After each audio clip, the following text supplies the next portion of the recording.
Taylor Swift is usually on the charts, not in the courtroom.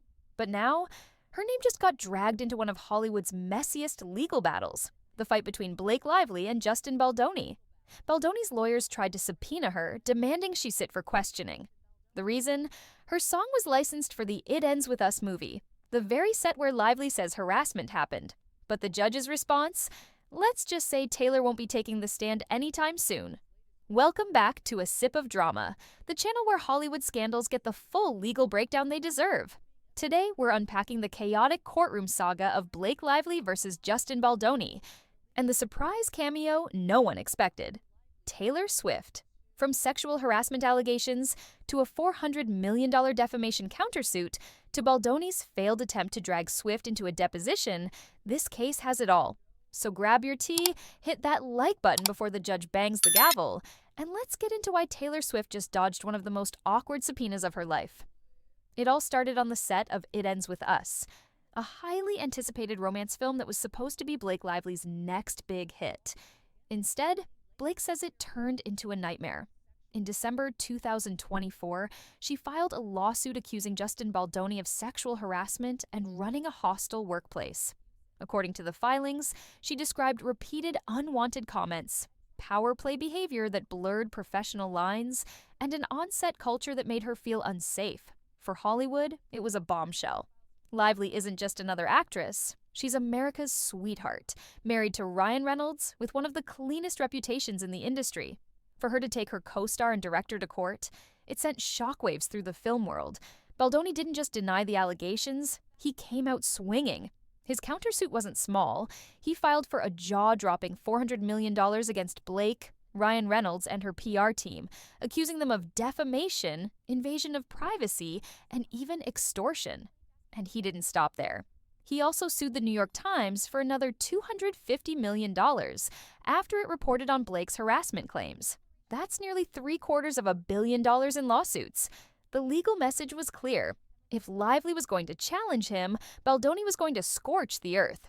But here's the legal reality. Defamation cases are notoriously hard to win, especially when the statements are tied to official complaints of workplace misconduct. In June 2025, a Manhattan judge dismissed Baldoni's $400 million defamation case. Why? Because Lively's harassment claims, filed as part of a formal complaint, were legally protected speech. In other words, when you report misconduct, the law shields you from being sued just for making that complaint. It was a huge blow to Baldoni. Overnight, his biggest counterattack crumbled. But instead of backing down, his legal team went looking for new angles and new names to drag into the courtroom. That's when Taylor Swift's name suddenly appeared. So how did Taylor Swift suddenly get roped into this? The link is thinner than fishing wire.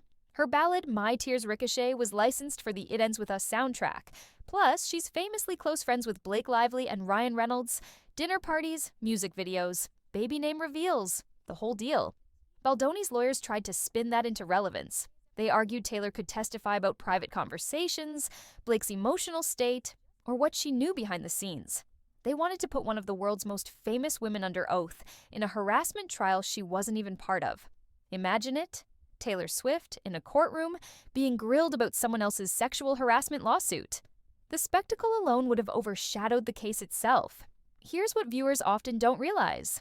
Subpoenas like this can be a legal strategy, but also a pressure tactic. By dragging in a megastar like Taylor, Baldoni's team could shift the spotlight away from the harassment allegations and onto the circus of will Taylor testify. It's less about the facts, more about muddying the waters and intimidating the other side. And if Taylor had actually been deposed, every word, every slip of the tongue could have ended up splashed across tabloids and weaponized in court. Even irrelevant details, like a casual text to Blake, could have been twisted for headlines. That's the kind of exposure Taylor's team knew was both unfair and unnecessary. In September 2025, the judge denied Baldoni's request to depose Taylor Swift and refused to extend discovery deadlines to drag her in. Translation: Baldoni's lawyers swung for the fences, trying to bring in one of the most famous women in the world, and the court said absolutely not. The ruling was clear: celebrity friendship and a soundtrack credit don't make you a witness. That didn't just save Taylor a headache, it signaled that Baldoni's legal team might be running out of real ammunition. Oh, and speaking of dodging subpoenas, You know what you can do to protect me from the YouTube algorithm? Hit that like button and subscribe. It's free, it's painless, and I promise I won't call you to the witness stand. Here's where it gets legally interesting. In lawsuits, lawyers can issue subpoenas to force testimony or documents. But there's a catch. They have to prove the person is material to the case, meaning their testimony has to matter. Taylor Swift being Blake Lively's friend? Not material. Taylor's song being on the soundtrack? Not material. Judges hate fishing expeditions, when lawyers try to rope in big names just for attention or pressure. This ruling was a reminder, the court isn't TMZ. You can't just drag Taylor Swift into a case because it looks good in headlines. For JustinBaldoni, losing the attempt to subpoena Taylor is more than just a headline fail.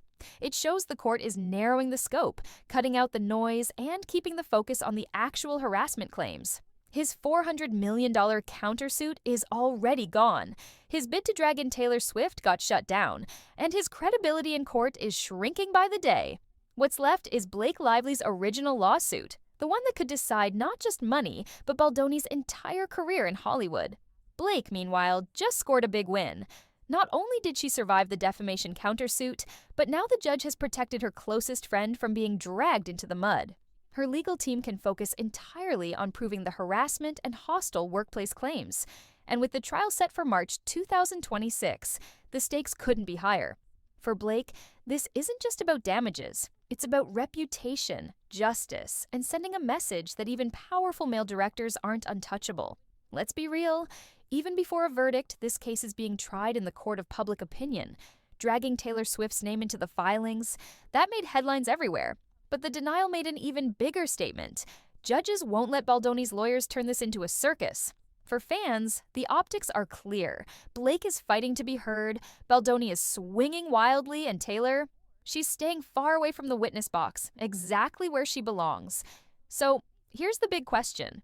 Was trying to subpoena Taylor Swift a desperate legal stunt, or a calculated move to rattle Blake Lively? Drop your verdict in the comments. Team grasping at straws, or team legal genius? And if you want more scandal served with subpoenas, hit that like button, subscribe to A Sip of Drama, and ring the bell. Because with this case headed to trial in 2026, you better believe there's more drama to come. This is A Sip of Drama, signing off, reminding you, in Hollywood court battles, even the soundtrack isn't safe.